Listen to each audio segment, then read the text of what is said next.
కూడా కేంద్ర కేబినెట్ ఈరోజు ఒక ముగింపు పలికినాయి. చిన్న లోగబెట్టు శుభపరిణామం. నేను ఆ మాట చెప్పాను ఎప్పటి నుంచో.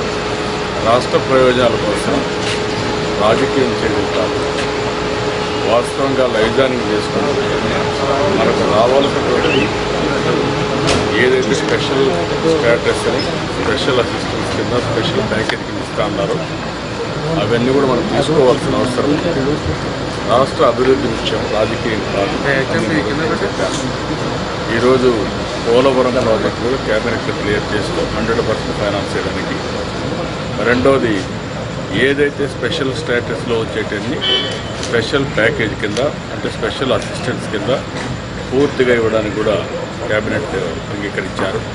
ఇది ఒక శుభ పరిణామం. ఇప్పుడు అపోజిషన్ పార్టీస్ ఆలోచించుకోవాల్సిన అవసరం ఉంది.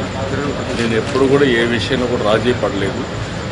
ఏదైనా సరే సయోధ్యతోనే సాధ్యమవుతాయి. అట్లా కాకుండా ఘర్షణ వైఖరి అయితే నష్టపోయేది రాష్ట్రం. వీళ్ళకి కావాల్సింది ఘర్షణ కావాలి, రాజకీయం కావాలి తప్ప ప్రజా సమస్యలు పట్టవు.